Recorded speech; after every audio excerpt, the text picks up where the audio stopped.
Good morning. I'd like to call the House Committee of Appropriations to order. Welcome Governor Snyder, Budget Director Walsh, Chairman Hildebrand, and Appropriations members. Mr. Clerk, would you please take attendance? Chair Cox. Here. Representatives for Hewlin. Here. Kelly. Here. Pagel. Here. Victory. Here. Affendulis. Present. Bison. Present. Canfield. Here. Inman. Here. Miller. Here. Aller. Here. Brand. Hernandez. Here. Lasada. Marino. Here. Van Single. Here. Whiteford. Present. Yarrick. Here. Durhall. Here. Cochran. Present. Ferris. Here. Kasowski. Present. Yanez. Here. Hoadley. Pagan. Here. LeGrand. Yes.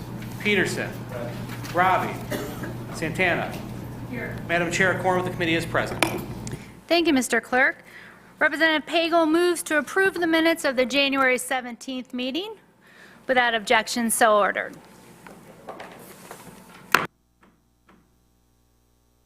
Good morning. Senate Committee on Appropriations is called to order.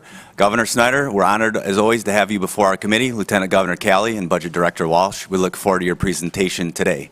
Mr. Clerk, will you please call the roll of the Senate Committee on Appropriations? Chairman Hildebrand. Here. Senator McGregor. Here. Senator Prose. Here. Senator Shoemaker. Here. Senator Boer. Here. Senator Green. Here. Senator Hansen. Here. Senator Knopf. Here. Senator Marlowe. Here. Senator Stamas. Here. Senator Shirkey. Here. Senator Nolenberg. Senator Gregory. Here. Senator Hopgood. Here. Senator Hertel. Present. Senator Knisik. Here. And Senator Young. Mr. Chairman, you have 15 members present. You have a quorum. Thank you. And at this time, I'd ask for a moment of silence for former Congressman Joe Nolenberg, who passed recently. And of course, our colleague, his son, Senator Marty Nolenberg, is on this committee and obviously isn't here today. So if we could all rise and just have a moment of silence to remember the memory of former Congressman Nolenberg.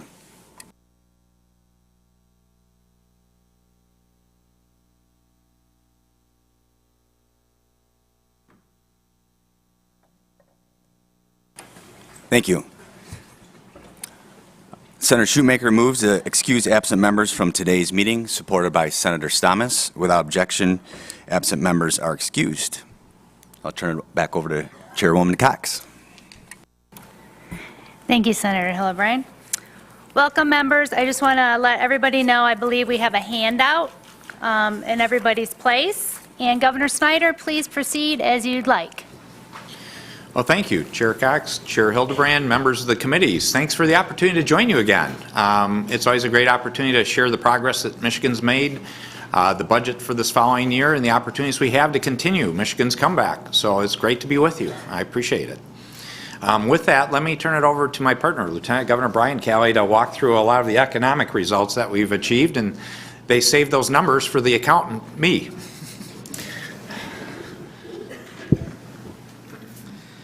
Well, for those of you who were on the committee back in 2011 when the governor and I and John Nixon presented the very first budget, you'll see a very, very big difference, and what a big difference those years in between have made.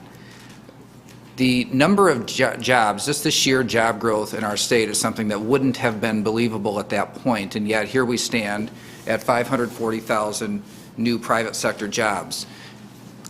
Now, the top line job number itself is impressive, but when you consider the fact that we literally went in manufacturing from worst to first. We were the state that lost more than any other state in the nation, and now we are the state that has gained the most manufacturing jobs of any state in the nation, and number 6 overall, which is a testament to the type of diverse job growth we see happening as well. Every single sector of the private sector has seen growth in jobs, and of course with that comes a decline in unemployment, 10 percentage points down from where it was at the height of the recession and at a 17-year low. With a rising demand for people comes rising incomes. Our state has experienced a 27% increase in the per capita income in our state. And when you consider that that is literally, after being worst among the Great Lakes states, number 1 among our neighbors, and number 6 nationally, it gets you a sense, or gives you a sense, for how far we've come. And with the demand for people comes population growth, keeping more of our people here, our kids here, in attracting more into our state on a net migration basis. In 2017, we saw more people move in than move out. There were some years where even when our population was growing somewhat, we still hadn't turned around that net migration trend. That has turned now. We are first among our neighbors in this category as well in terms of inbound migration of college grads. It wasn't very long ago when we were literally last. During those days, it was Chicago and Illinois. Today, it's Detroit, Michigan. We are getting our kids back. Number one in the creation of manufacturing jobs in the country. That is a much more diverse and important statement than it would have been 20 years ago. The number of aspects that this touches in our economy, this industry touches in our economy, it really does have a profound impact both on the mobility industry itself, but also on a lot of other industries that benefit from the same types of talents that are developed here. But just to pull one statistic out with research and development, I should think about it this way, 76% of all research and development. But if you were to take all automotive research and development that happens in the other 49 states, all research and automotive development that happens in Canada and Mexico, add it all together, multiply it times 3. It's still not as much as happens in Michigan. Michigan is the world leader in this area, and it is creating all kinds of opportunity. The second most diverse agricultural industry in the nation. What's even more exciting about that in this $100 billion industry is how much of the value add process, the food processing process, is starting to happen in our state. And so we have our flagship industries that are doing well, and we have diversity across the economic growth across our state. The budget, you won't be surprised to see overall is really concentrated in education and health and human services. This is not substantially different than it has been for some time, but those are priorities and they're represented here in the budget.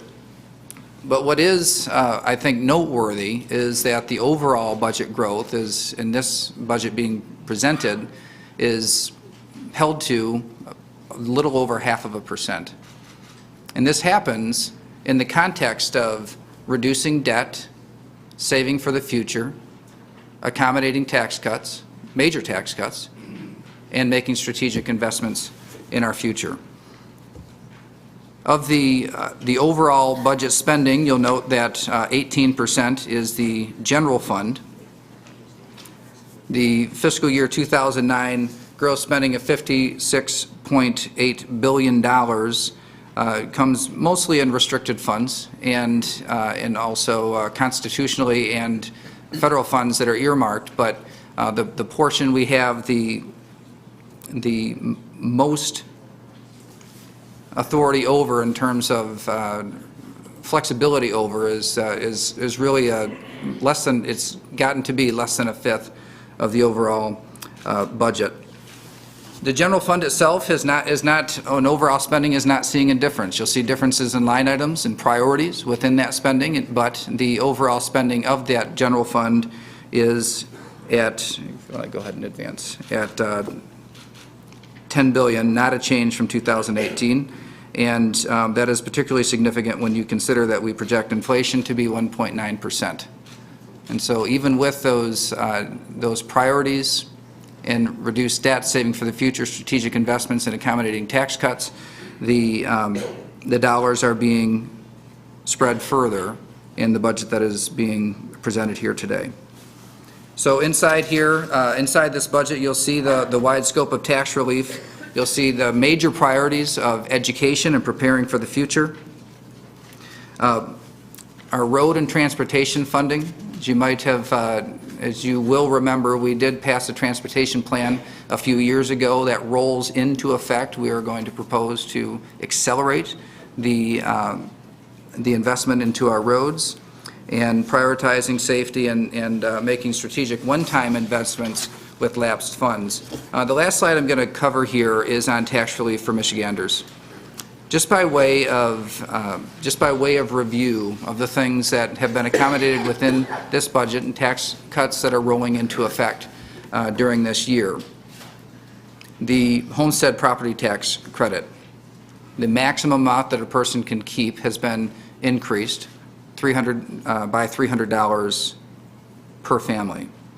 Increasing income, the income tax, the income cap has on that, and access to that credit has been increased by $10,000, and it will total about a $205 million tax cut in this fiscal year. We are phasing out the sales tax on the difference on our vehicles, $42 million, and a personal property tax reform that continues to phase in now, accommodated at a total of over $400 million. So the tax relief that is proposed in this budget comes to nearly $700 million. That is accommodated in this budget comes to nearly $700 million. And I will look forward to working with you on completion of the restoration and increase in the personal exemption that we're working together on now.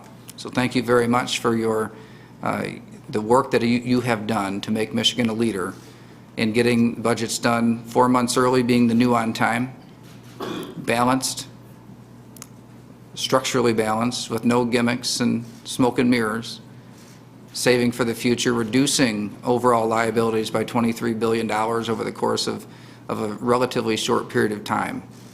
And so I want to thank you for that hard work that you've done in the past, and look forward to working with you in the future. Governor. Well, thank you, Lieutenant Governor. I appreciate your partnership and the good things we're doing together. And again, thank you for your partnership to all our legislative partners. We've done a lot of great things, but let's move forward and talk about what we can do great over this next year to continue the path of success we've had. If you want to really summarize our budget, the next 3 slides are almost one-stop shopping. If you go out of here and want to carry those 3 slides with you, you'll be able to answer many, many budget questions. So I'm going to summarize some of the points on those 3 slides, but not all, because I have some backup to elaborate on a number of them. But let's start that process of walking through them. The first one is the general fund and ongoing expenditures. The next one I'll go after that is school aid fund, ongoing expenditures, and then talk about one-time expenditures. So it's important we always recognize how you have to treat money and how it can be used for ongoing versus one-time dollars. So I'll start with one-time on the general fund. As the Lieutenant Governor mentioned, the budget's essentially flat at $10 billion. One thing I would mention to you, we've seen great economic growth, but because of good actions we've done together in partnership, essentially we have $150 million going to roads this year, and we have $200 million of homestead property tax relief, $350 million that otherwise would have gone in the general fund. So we're working with the budget we have left, which is sufficient, and I believe we're making good investments. You can see to pay for these investments, we are actually talking about reductions of nearly $130 million and investments of $110 million on ongoing resources. One of the largest new investment items, if you look to the upper right, is the Indigent Defense Commission. In terms of following through with legislation that was passed a couple years ago, we need to improve our system. We have a broken system in our state. We need to do better, but it requires a significant investment. And we're now getting plans back in from the jurisdictions on what they're recommending, and we want to work with them on that process. But of the general fund, nearly $46 million has been identified to help deal with that issue. 46 out of 110, so you can see it's a very large investment. To help pay for that, you can look to the left-hand side. One of the items we were able to reduce this year is our IT investment fund. I appreciate prior year support. That fund was running at the pace of $65 million a year. We're actually wrapping up some huge projects and getting those done, particularly Sigma. One of the largest IT projects in the history of the state of Michigan is getting completed. We've seen great progress on that, so we believe we can reduce that fund on an ongoing basis from $65 million down to $40 million. And thank you for that prior commitment, because it will improve services to citizens. The next item, we actually put them in a line format to say we have reductions that hopefully can pay for the investments. We're talking about closing a correctional institution. We already announced that at Muskegon Heights. That will save us nearly $19 million on an ongoing basis. One of the investments that we believe is appropriate coming out of that is an area that we haven't been successful in, which is prison food service. We've worked with a couple of different private vendors on that process, their cost structures, a number of issues. I believe it's appropriate to say the benefits of continuing on that path don't outweigh the cost, and that we should transition back to doing it in-house. So one of the recommendations of this budget is to set aside nearly $14 million to bring back in prison food service. The next item, if you look at it, we had some savings come about through the Department of Health and Human Services due to federal rule changes. Essentially, the federal government changed the rules on payments that we could make to hospitals and such. That impacted the general fund with savings of approximately $21 million. We want to make sure we're taking good care of our rural hospital partners, so we've identified $7 million to go help rural hospitals, particularly the OB functions. So we believe that's a good investment. The last one I'll mention on this particular slide is the continuing issue of PFAS and the need to continue to make investments there, and that's an item of $8 million. So if you go to the next slide about the school aid fund, I have a number of separate slides that I'll go through the foundation allowance increase, but it's a very significant increase. To help pay for it, there are two items I would mention that are reductions on this slide. Reforming shared time. Shared time is a good function. We just believe there are ways it should be capped and limited in some fashion and continue on. This is the concept of people at non-public schools and homeschools having access to elective classes. There are particularly good ones that could apply to things such as going to band, athletic functions, items such as that. But we've seen a limited number of school districts go beyond what we might consider the normal range of those functions. And so we believe there's some limitations that could be added that would be appropriate, that would free up resources to help with all school districts. The other item is cyber school reductions. Historically, when we first started cyber schools, we were paying the full allowance, the minimum allowance to cyber schools. Actually, I believe that was appropriate as a startup cost, but their ongoing cost should be less than a traditional district. We looked at surrounding states. They pay a percentage of their allowances, and we believe we could make a reduction there and still allow cyber schools to be successful. So those are a couple changes. In fact, we would still be above Ohio and Indiana, what they're paying with this recommended change. I'll save the rest of those for items that are on individual slides. And then if we'll go to the last slide, that's really a summary of both general fund and school aid, taking one-time investment dollars. We have separate slides on many of these. The one I would highlight is a continuing need to support Flint investments. That $25 million number includes a significant amount for lead service line replacements. That would allow us to complete that process along with federal funds and finish the pipe replacement process in Flint, along with some good programs on both education and healthcare to help support the children in particular. So looking to education specifically, just to put it in some history, we're up nearly $1.9 billion more in terms of what we're investing in K-12 in education over the last few years. You'll note the one asterisk from last year, we did a $200 million special one-time payment to help with retirement costs. But the trend line's been up and significant during the last of the few years. Specifically, what we're talking about this year is on the following slide. If you look at the recommendation for the foundation allowance would be the largest in 15 years. It would be $120 for the maximum funded districts and $240 per pupil for the ones at the minimum. This is a significant increase and would close the equity gap between the high and the low from the time we started by over 50%, which is very significant because we have many districts that are at the minimum. To also support something that I know we all feel strongly about and have for a number of years is career tech education. So we're recommending that there be a special payment on a per pupil basis for CTE.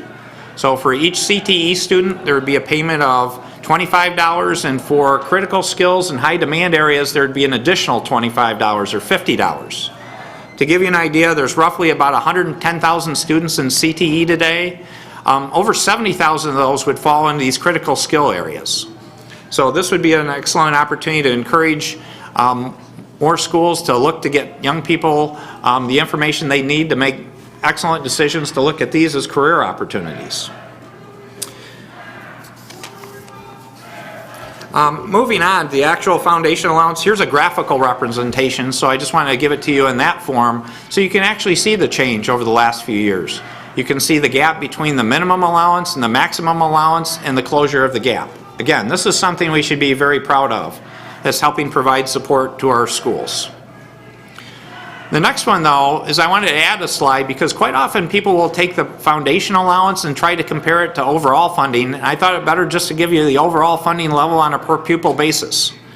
If you look at all funding that's in our budget for state dollars, including categoricals, you add federal dollars and local dollars, we're spending over $12,000 a student with this recommended budget.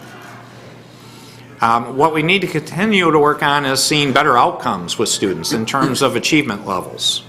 And I look forward to having a healthy discussion on that about how we can work harder to move in that fashion. Now here's one that shouldn't surprise you over the prior years, those of you that have been in this meeting in prior years, is to really show some of the great things we've done to pay off our unfunded liabilities, particularly the retirement system for our school employees. If you look at this chart, you can see pre-reform going back through 2011, that number was growing dramatically, going up by billions and billions of dollars a year. Back in 2012, we did some great reforms. We essentially eliminated billions of dollars of liability, took them off the books, and put in a payment plan. I also want to thank you for the reforms we did last year, though. We did additional reforms. And now, we should continue on the path of making sure we treat this as a mortgage and we keep making our mortgage payment each and every year. This will make a huge difference in the future lives of our children and their children by making sure we're making appropriate payments on our long-term liabilities. One kind of fun comment I quite often made to people, I said, if you want a really cool job in Michigan, you should run for governor in 2038. Because if you look, we will pay off that liability, literally freeing up billions of dollars, not just at the state, but at our school districts in terms of resource availability. So this is critical and smart. This will go beyond my tenure as governor, but let's make sure we stay on this payment plan, folks. It's making a huge difference. In terms of higher education, we're recommending a 2% increase. That's in line with prior years. That's above inflation slightly, and we'd recommend a tuition restraint, essentially 2 times inflation for 3.8%. Also, there are the normal increases we'd have for MSU's agricultural efforts and extension efforts. Transportation. Again, we've done a lot of good work together and we continue to do good work, so I thought it important to do this in a graphical fashion to show you some of the important things we're doing to improve our infrastructure. So if you look what we've done with fuel and registration fees, essentially that's been kicking in the last year and this year. But we have an opportunity to see general fund in the 19 budget come in for $150 million. And one of my recommendations for one-time funds is to do an additional $175 million to bring it up to the level of what will be the funding for the following year. Again, we have significant one-time funds. Let's use those wisely. Let's continue to improve our roads and bridges. I hear this from our citizens on an ongoing basis, and this allows for the acceleration of good work. Because that's important to quality of life and both economic development in our state. Where does that money go? One of the things I thought I would highlight is to show how we're doing this in partnership with our local partners. With respect to road and bridge funding, about over 60% go to our local partners. 40% roughly stays with us. Of the 60%, 2/3 go to the counties and about 1/3 go to cities and villages. So this is a good return to help them improve their roads and infrastructure also. Public safety. This is one thing that we've invested in on a continuing basis. We've seen strong results in terms of improved safety within our state, and we need to keep it up. Our work is not done on this with continuing positive outcomes, but let's keep working. The first thing is to fund 50 additional troopers, new troopers, and that requires both ongoing and one-time funds. We have to recognize we have a lot of retirements on the horizon, so we need an attrition school to essentially make sure we continue that for 80 new troopers. We have outdated equipment. The cameras in the cars need to be replaced, and that's an ongoing requirement. Now, let me diverge for a minute, though, because I want to show you how important your investments are. We've made some critically important investments over the past few years. These investments do make a difference. They may not sound exciting, they may not sound like the things that make headlines, but investing in equipment, investing in things to help our troopers and our law enforcement people are critically important. And I thought I would highlight one illustration of that today. We should be very proud today. We have Trooper Dan Thayer with us. Trooper Thayer was part of a duo along with Detective Sergeant Aaron Stensma, excuse me. They went to serve a warrant a couple weeks ago in the Union City area, and the suspect opened up with a rifle on them. They both received fire. The detective sergeant had surgery just this last weekend. I'm proud to report he's at home recovering. He was fortunate, it didn't hit any major organs, but he's going to have a significant recovery. Trooper Thayer also was shot, and his vest stopped the bullet from going into his chest. So I'd ask Trooper Thayer to stand up and show us his vest.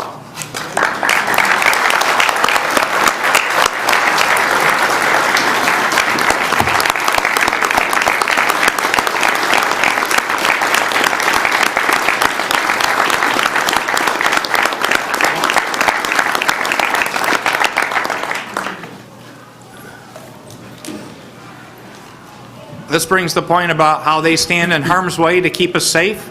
And I think it's important when we make smart investments at the state to support them so we can help keep them safe. So I appreciate the trooper coming. You'll notice he's on light duty, so that's why he's not in uniform, but we want him to see a full recovery.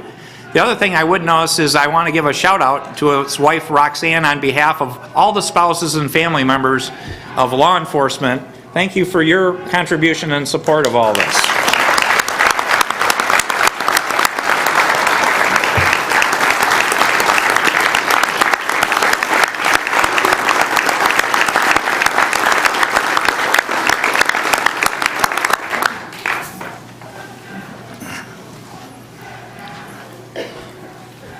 And I thank you and I appreciate the recognition for these wonderful people because they're ambassadors for all our great law enforcement and first responders. In addition to the Michigan State Police, we need one-time resources to fill a number of vacancies in the Corrections Department. We have 350 vacancies to fill.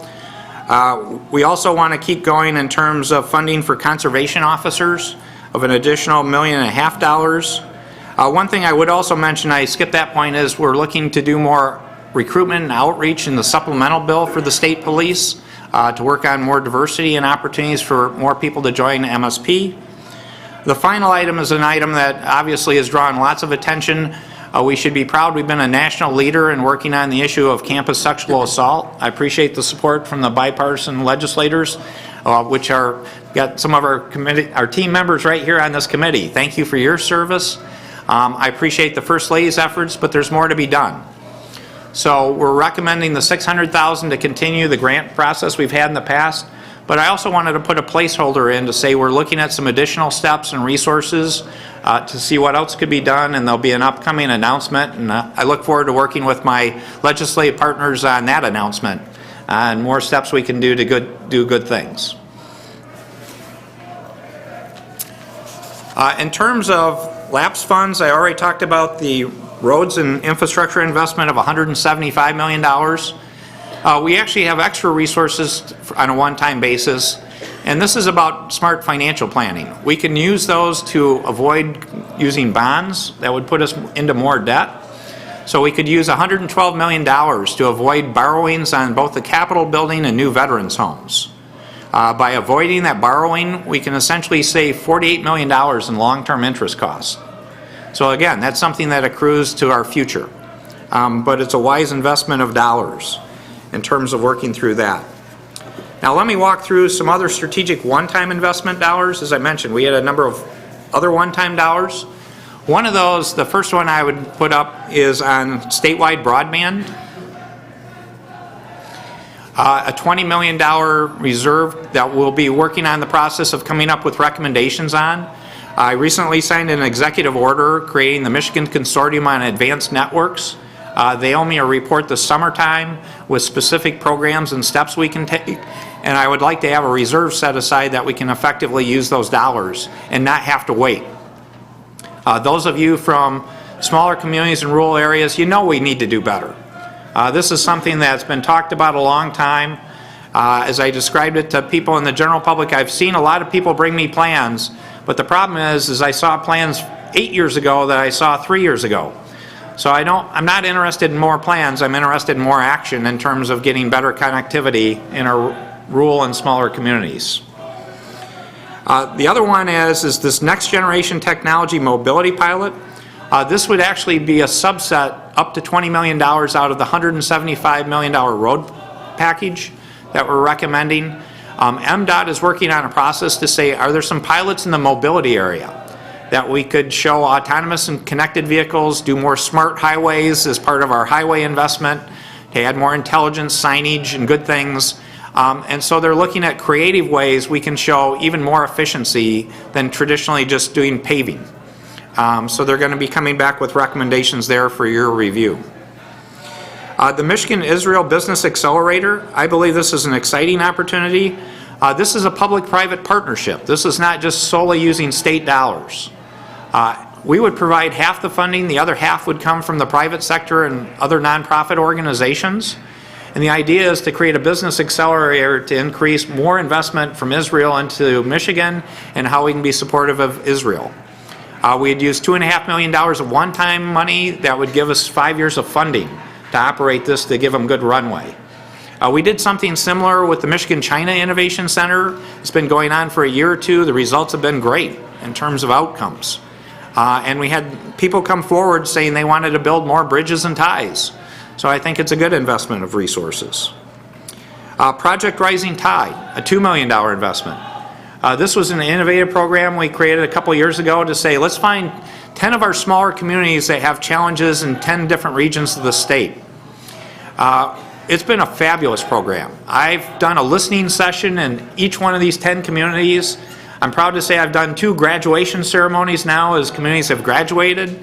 I gave some recognition in the State of the State for Charlotte in particular and River Rouge. This is a great process. We have another graduation coming next week. And the idea here is once they graduate, the one agreement I make with each community is they're going to go help another community in their region do the same thing. So hopefully you can see the value of us providing some background support, but really helping communities help themselves in these areas. We've done much for our urban areas. I think it's important we reach out and help our smaller communities too, do the same thing. And then the last one is a $500,000 investment to help people with disabilities. I want to thank the Lieutenant Governor for his work in signing an executive order a couple years ago. Stakeholder groups have been active and the Commission's active on saying how can we help with people with disabilities have more and better employment opportunities and a better quality of life. And then we're getting near the end. Additional budget related items. Here are some things that we're going to need supporting legislation for, and I hope we can work in partnership on these items. The first one is we're looking at one-time funding of repurposing some funds we have on the balance sheet to support what I call the Marshall Plan for Talent. This would be a significant investment in the $100 million range. That would be for a 3 to 5 year work plan to say how do we dramatically accelerate people into certificate programs, associate programs, and to get them good high-paying jobs. There are many certificate programs out there where within a year or 2 years you can get credentials that will allow you to go get a $50,000 plus job. The jobs are out there. We're not filling them, folks. And literally we're talking about tens of thousands of jobs out there. Let's do it. And that really got highlighted when we worked on the Amazon project in terms of saying we can do more in information technology, manufacturing, healthcare, the professional trades. So I look forward to working with you and getting you involved in that initiative, and we'll be hopefully rolling that out in the next 2 or 3 weeks. Last week was actually Infrastructure Week, so I'll come back to these two infrastructure programs and also the PPT. I have separate slides on those. The last 2 points I would mention, though, the indigent defense statutory reforms, I mentioned that earlier. We have the $46 million recommended in our budget, but we could use some clarifying language on what our intent was when we did that legislation, and I look forward to partnering with you on working through that process. Again, we need to fix a broken system, but let's fix it the smartest way possible, and we're learning as we go through this process. The last item is to ask you to look at the question of how tax refunds are allocated between the general fund and the school aid fund. I've mentioned this before. This is basically an imbalance on how we do our refunds for the personal income tax. So personal income tax dollars come into the state. They roughly get divided 75% or 3/4 to the general fund, 1/4 to the school aid fund. Refunds, on the other hand, come 100% out of the general fund. So as time passes, it's creating more and more instability between the two funds, and my recommendation is, as the money comes in, shouldn't it go out in the same fashion and we have one answer, as opposed to having this imbalance between how income's treated and refunds are treated. Let me talk about the couple items I skipped. First of all, 2 environmental infrastructure initiatives. The first one is Renew Michigan, which is a replacement to Clean Michigan. It would be a $79 million replacement that would increase the fee for dumping waste in our state from the lowest in the Great Lakes region to essentially what Ohio charges at $4.75 a ton, still below the average for the Great Lakes states. It would help with contaminated site cleanup. It would help with solid waste planning. It would help with recycling. It would help with our state park infrastructure and would help with water quality monitoring. A very significant list of important investments. The rough cost to the average family would be $4.75 a year. One of the things we should recognize is 1/4 of our trash comes in from out of state. I think they can pay more, and I think it'd be great to have out of state people helping pay for improving things in Michigan. To put this in perspective, this is to replace the Clean Michigan bond issue. Those funds are now being depleted. They're almost running out. To give you an idea of perspective, that was $675 million of bond funds that were essentially approved by over 60s. It was 63% approval back in the late 1990s. So it had massive citizen support, $675 million. But I don't like the idea of a bond again. If you look at where we're at today, we've got roughly $40 million that hasn't been spent. We still have $400 million plus in interest and principal costs to pay off. So here's a smart way to do it where we don't go into debt, we pay on an ongoing basis, and we do better, smarter things. The water infrastructure fee for $110 million is essentially to say we need to do more on our water infrastructure. And we all know that, and we hear it from our citizens. How many serious pipe breaks have we seen, sinkholes created, other things going on? That problem's not going away. And we don't have sufficient resources being invested. So the idea for water systems over 1,000 users, there would be a fee that would be phased in not to exceed $5 per person. That would be there to do integrated asset management, which is a great opportunity to save money by combining all our efforts together and being smarter in longer term planning. To actually provide grant loan funds to communities to do work themselves and to have an emergency fund for crises. 80% of the resources would go back to the region where those dollars came from. I'd appreciate your consideration on both of those. For the Renew Michigan, we did make some assumptions that would take place, so if we don't, we'll have to find additional resources for potentially contaminated sites, including PFAS issues. So again, we're going to pay one way or another. With respect to the water infrastructure, there's nothing included in the budget for that at this point in time, but I'd love to get it done because I believe it's right for our citizens. Excess PPT, or personal property tax, because we should speak in English instead of government jargon. The personal property tax is something we should be proud. The Lieutenant Governor mentioned how we're phasing that out. That's a huge benefit for our small businesses, for our job creators. We actually put a system in place at the state to reimburse our local jurisdictions because it was largely revenue to them. Because we didn't want to see them get harmed, so we said we would give them resources to make up their loss. The part is we did such great work. We are giving them resources to make up their loss, but we overshot. So essentially, we went over by about $150 million a year. That's a significant amount of money. So that's an excess amount over what needs to be made to make them whole. What I would say on that is those dollars have been going out, but they're not going out in a fair fashion to our local jurisdictions. They're really following a formula approach where we have huge winners and people not participating. My goal on this is to say that $150 million excess, I want to support our local partners, so I don't believe we should try to take that back or do things where it doesn't go to our local partners, but I believe it should be distributed in a fairer fashion. So I'd encourage you to look at legislation, one, to make sure we're doing fire protection grants, but then to do a reallocation for all those different categories that would provide additional resources on more a per capita basis for all those participants. So I think it would be a much better answer.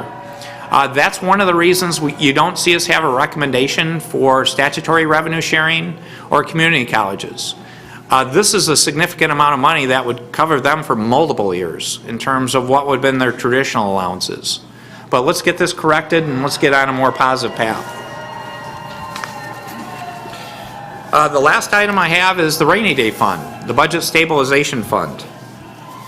Just to remind you, when we took office, it was $2 million.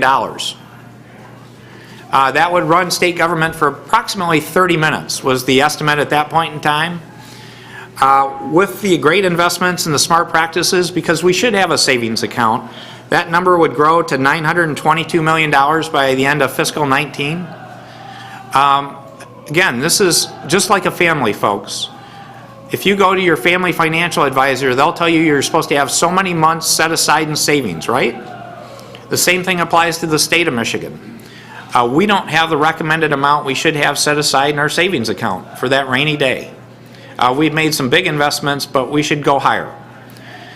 So I'm not showing a specific increase because we're making smart one-time investments in things such as accelerating road projects, paying down debt.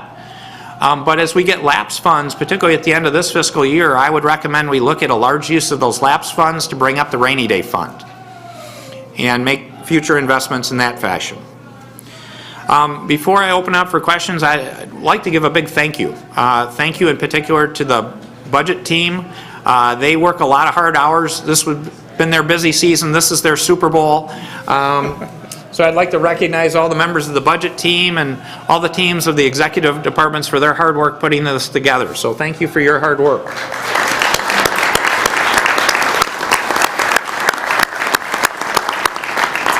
They'll be very pleased not to see or hear from me for some time, hopefully after today. But we've got a lot of work to do to get that done, and we really do look forward to working with both of your committees because I do appreciate the review, the feedback. This is about partnership. And as you can see from a number of things, we left them fairly open to say, we want your advice, we want your partnership in coming up with good answers. So I look forward to that process, just as we have in prior years. I just encourage us to get it done. We've done some great things to get them done by June, and to show the rest of the nation this is the place for best budget practices. And we clearly have that title as the state with the best practices and the best track record. So thank you for your partnership over these years, and to the chairs, I look forward to answering some questions. Thank you, Governor. We appreciate your presentation, and this is our Super Bowl, and our team has been training, and Dave and I are ready to win, right? Right. All right. So we have a list. So I guess we'll kind of alternate just to be fair. So we'll start with the House side, and Representative Kelly, take it away with your first question. Thank you, Madam Chair. Governor, this budget proposes the largest K-12 minimum foundation allowance increase in 15 years. Can you explain how this contributes to overall K-12 spending? Yeah, it is the major contributor, and it's an important way to provide resources to improve our schools. For a number of years, we've made large investments in MIPSers, as I showed you that slide. That's nearly $1 billion a year. The good part is we are on a fully funded path as long as we continue that payment stream for the next 20-some years. So by doing the foundational allowance, it's a good opportunity to give additional resources to the operations of the school that hopefully can make a difference in the classroom, and I encourage us to work hard with our educational partners, because we do need to show better performance for our kids. Some of this is prior investments we made, such as the pre-3 reading, early childhood. So I thank you for your partnership on all those efforts. They will pay off, but we have more work to be done. This is a good step forward, and I'm proud to recommend a number like this to help our schools, particularly help the minimum school districts. Thank you, Governor. Appreciate the presentation as well. We look forward to working with your team on this. A lot of great ideas, a great presentation, and obviously we have a lot of great ideas too that we'd like to work with you on implementing in the state budget. Our first question comes from our Corrections Subcommittee Chairman, Senator Prose. Thank you, Mr. Chairman. I appreciate it. Thank you, Governor, Lieutenant Governor, Budget Director. It's great to have you here. Together in partnership, as you noted, we've invested quite a bit in safe cities. We've invested quite a bit in reforms in the Department of Corrections, really in criminal justice, the entire sphere of criminal justice. That's resulted in historic lows. Since the early 90s, we've not seen these low numbers of prisoners, which means lots of open beds. You made a decision to close one facility. Lots of open beds remain. What's the budget impact of potential future closures as you look at the taxpayer dollars being spent in the Department of Corrections with Director Washington doing a really great job? Yeah, well, thank you, Senator Prose, and I appreciate your partnership and a number of your members. We've done a lot of good things on smart justice, and I know there's more work we can do. We're on that path, but I also want to compliment the Department of Corrections. They've done some very good things. The vocational village is one of the most wonderful things I've seen in this whole area over a number of years about helping people get the training, the skills they need to get a good, well-paying job and get hired before they leave. That's how we make sure these numbers keep coming down. In addition to great public safety, thanks to our wonderful troopers and such. So I hope we continue on that path. I believe we will. That does raise a fair question. It was clear we could close one facility, and we made that recommendation already in Muskegon Heights. What I would say is we're close to being to look at a second one, but I'm not sure we're quite there yet. And we want to be careful we don't go too fast to make sure we do have the resources and we do it the right way. So I look forward to having an ongoing discussion about what that longer term path could be and what those places may be. One thing I'll mention to you that you'll hear us have more discussion about is there's more that we can do. I showed you the one-time savings we had. One of the recommendations that we're working on for the future is, can we set aside for at least a year to 2 or 3 years some of those savings when we do those events to do cleanup and demolition of facilities that we know we won't need again. To be open with you, I don't think the state's been always a good neighbor when we'd close things, and so I look forward to that discussion too. Can we do more to do good cleanup and make it so we can help the community as we move out, and also help the economic development issues? To the degree jobs disappear and opportunities, you can see we have openings.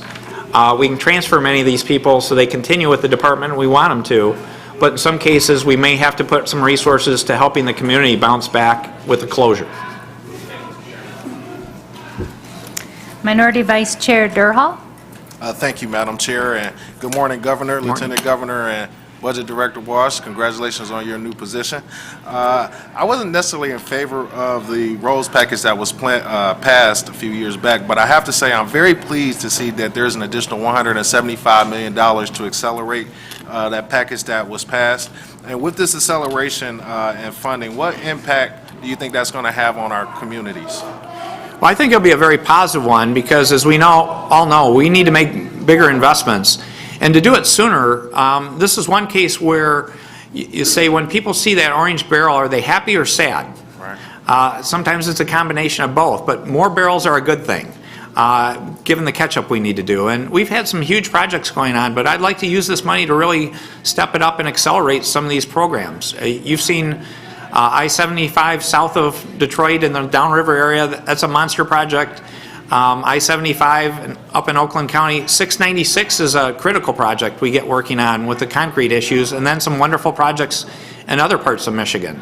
So let's get these going, and I look forward to having a healthy discussion about how we can pull forward construction. Thank you. Thank you, Governor. In terms of tax relief, it's been a priority of a number of us in the legislature, including myself. And I know the recent activity, you proposed a $4,800 personal exemption increase. The House passed a $4,800, and the Senate passed a $5,000 personal income tax increase, exemption increase.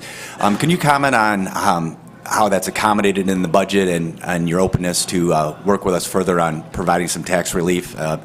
You know,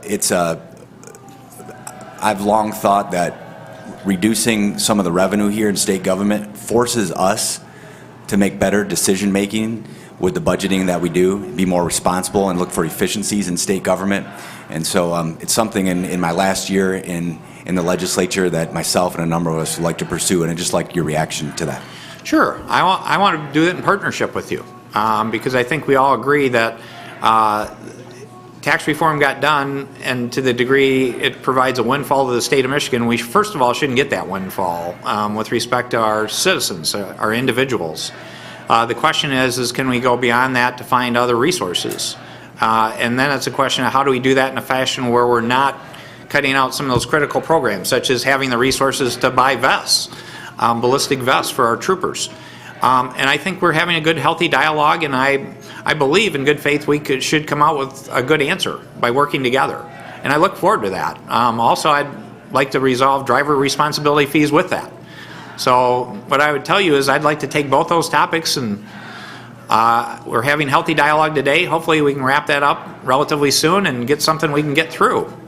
Striking a balance of, again, always taking care of our citizens, providing them more resources, and we should be proud. To give you a couple editorial notes, the personal property tax credit we're talking about on average could be about $180 benefit to our citizens.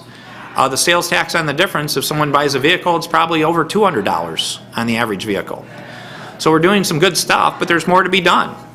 So let's just work in partnership like we have on budgets and move forward.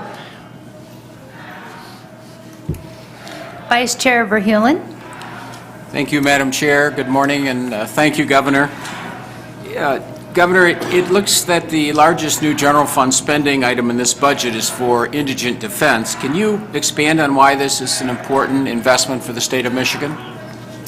Yeah, I view it important, just going back to our Constitution, that if someone's accused and doesn't have the resources, they should have a reasonable defense. I'm not sure we have a track record of having all our jurisdictions have the resources to properly provide that. I'm not going to dwell on the past, but I think we had good work being done to say here are a set of at least 4 pillars that we should be working with our local partners on making sure appropriate investments are made to make sure we're fulfilling our responsibilities to all our citizens in every circumstance. And this is what we're seeing at this point in time. So we're getting lots of plans back in. Some are just right on in my view. Others have challenges in terms of both directions. But by going through this process of getting these plans back, I think we've all learned that there are improvements we could make, clarifications we could make in the legislation we originally passed. And so I view this as we did a great reform. Let's real-time reform the reform in a thoughtful way to make sure it's the most effective in terms of serving our citizens in a smart way in line with our resources. Minority Vice Chair Vince Gregory, Senator Gregory. Mr. Chairman, Governor, Lieutenant Governor, Budget Director. Good morning, because it's still morning, right? In regards to the fundings to help the people of Flint, can you explain how you chose to target the continued investment in the fiscal year 19 budget? Sure, and I appreciate that, Senator. As I mentioned, there's roughly $25 million of funding set aside. The largest piece of that is for lead service line replacement. I want to thank the city. They're the ones doing the replacements. They've made a lot of progress. I think they're now getting up to speed on having a plan to complete that process. It's about taking state, federal, and local resources together to pay for that. This particular allocation would allow us, I believe, to get the state piece of that completed.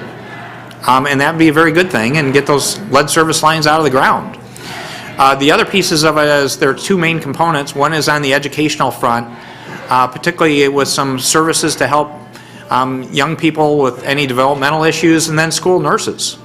And then we have a number of kind of human service programs that are focused in on, again, helping people have access to nutrition, other goods they need. So I think these are good programs, and they're really continuation of things we've been doing, but we need to keep it up.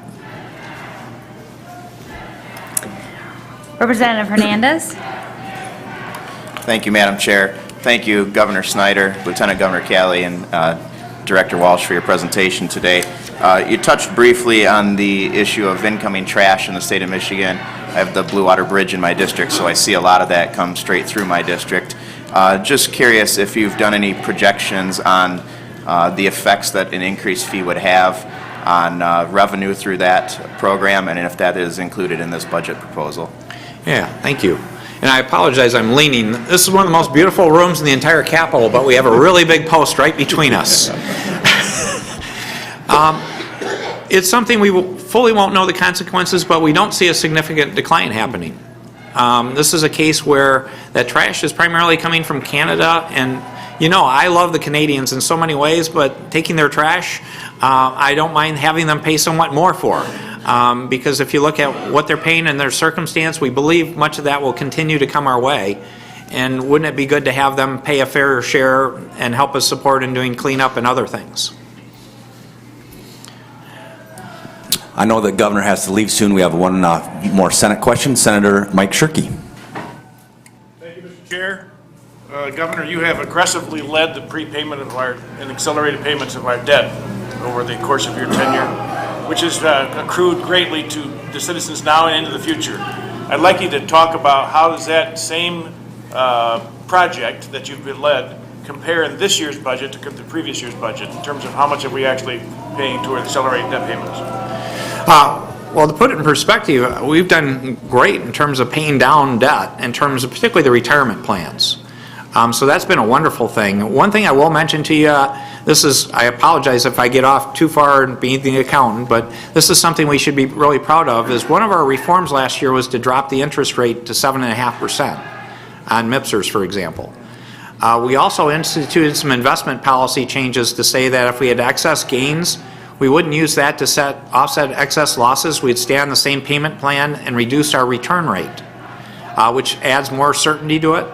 So that worked so well. We had great gains this last year that the interest rate is now 7.05%, almost a half a point reduction, which is incredible if you think about it. But that's part of the idea here of saying, let's use that $112 million instead of borrowing. Because again, that can save $48 million in long-term interest costs. If we have the cash resources, let's use it wisely and avoid debt. And I appreciate your partnership and fiscal responsibility. Thank you, Governor, Lieutenant Governor, and Director Walsh. We look forward to working with you, and we really appreciate your generous time to take and answer questions for us. So without any further business before this committee stands adjourned. Seeing no further committee before the Senate Appropriations Committee, Senator Marlowe moves the committee adjourned, supported by Senator McGregor. Without objection, the Senate Committee on Appropriations is adjourned.